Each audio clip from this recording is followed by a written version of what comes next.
Hi friends, নমস্কার। Myself Mohammad Imtiaz, আপনাদের financial planner. আজকে আমি শুরু করতে চলেছি ক্রেডিট কার্ডের গুণাবলী। আপনার কি ক্রেডিট কার্ড আছে? যদি নেই তাহলে শুনুন, আর যদি আছে তাহলে আর ভালো করে শুনুন। বর্তমানে আমরা ম্যাক্সিমাম লোকই ডেবিট কার্ডকে ভুলে ক্রেডিট কার্ডে অভ্যস্ত হয়ে যাচ্ছি।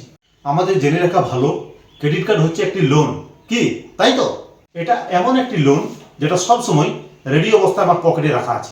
আমরা যখন বাড়ি করি, নতুন গাড়ি কিনি, ছেলে মেয়ের হায়ার এডুকেশন, মেয়ের বিয়ের জন্য, এইগুলোর জন্য সাধারণত আমরা ব্যাংকে গিয়ে লোন নিতাম। এর পূর্বে দৈনন্দিন জিনিস কেনার জন্য কখনোই কি আমরা ব্যাংকে লোন নিয়েছিলাম? বর্তমানে আমরা ক্রেডিট কার্ডের মাধ্যমে অনলাইন শপিং করছি, গিফট কিনছি, পারচেজ করছি। ক্রেডিট কার্ডের কিছু অ্যাডভান্টেজ আছে, আবার ডিসঅ্যাডভান্টেজও আছে।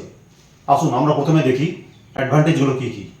আমার যদি হঠাৎ মেডিকেল এমার্জেন্সি হয়ে যায়, আমার কাছে টাকা নেই, সেই সময় কিন্তু ক্রেডিট কার্ডটা মারাত্মকভাবে আমাকে সাহায্য করবে। ক্রেডিট কার্ডের লিমিট হয় সাধারণত 25,000 থেকে 3 লাখ পর্যন্ত। ক্রেডিট কার্ডের লোন পরিশোধ করার জন্য আমরা 30 থেকে 40 দিন সময় পেয়ে যাই, যেখানে আমাকে কোনো ইন্টারেস্ট দিতে হয় না।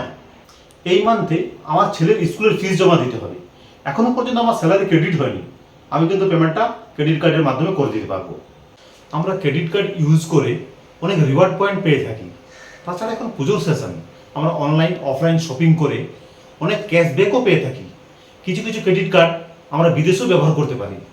এখন আমরা ক্রেডিট কার্ড থেকে এটিএম থেকে টাকাও বের করতে পারি। আগে আমাদের লোন নেওয়ার জন্য ব্যাংকে চক্র কাটাতে হতো, প্রতিবার ছোটোখাটো লোন নেওয়ার জন্য প্রচুর কাগজপাতি জোগাড় করতে হতো। এখন ক্রেডিট কার্ডের সৌজন্যে আমরা ওসব ভুলেই গেছি। এবার দেখি ডিসঅ্যাডভান্টেজগুলো। ক্রেডিট কার্ডের যে ডিউ অ্যামাউন্ট থাকে সেটা সবসময় উইথিন ডেটের মধ্যে পেমেন্ট করার চেষ্টা করুন। ব্যাংক আপনাকে বলবে মিনিমাম পেমেন্ট করার জন্য, কিন্তু আপনি সবসময় ফুল পেমেন্টটা করুন, কারণ ব্যাংক আপনার কাছ থেকে ওই বাকি অ্যামাউন্টের জন্য 30 থেকে 40% পর্যন্ত ইন্টারেস্ট আদায় করে নেবে। ক্রেডিট কার্ডের একটা অ্যানুয়াল ফিজ আছে, সেটা হতে পারে 500 থেকে 999 পর্যন্ত। কোনোটাতে ফুয়েল অর্থাৎ পেট্রোল ডিজেল ভরলে বেশি পয়েন্ট পাওয়া যায়, কোনোটাতে অনলাইন শপিং করলে বেশি ক্যাশব্যাক পাওয়া যায়, আবার কোনোটাতে অফলাইন শপিং করলে বেশি পয়েন্ট পাওয়া যায়। তাই আপনাকে কার্ড নেওয়ার আগে দেখে নিতে হবে কোন কাজটাতে আপনি বেশি কার্ড ব্যবহার করছেন। তাছাড়া ভিসা, ম্যাস্ট্রো, রুপে বিভিন্ন কোম্পানির কার্ড হয়। ভিসা কার্ডটি ইউএস বেস কোম্পানি, এটা ভারতের প্রায় 50% মানুষ ব্যবহার করছে। ম্যাস্ট্রো, এটি ভারতের প্রায় 30% মানুষ ব্যবহার করছে, এটাও ইউএস বেস কোম্পানি, এবং বাকি লোক রুপে কার্ড ব্যবহার করছে। রুপে কিন্তু ইন্ডিয়ান কোম্পানি, রুপে কিন্তু বিদেশে ব্যবহার করা যায় না। রুপের আবার ভেরিয়েন্টও আছে, যেমন রুপের প্ল্যাটিনাম কার্ডটাই বিদেশেও ব্যবহার করা যায়।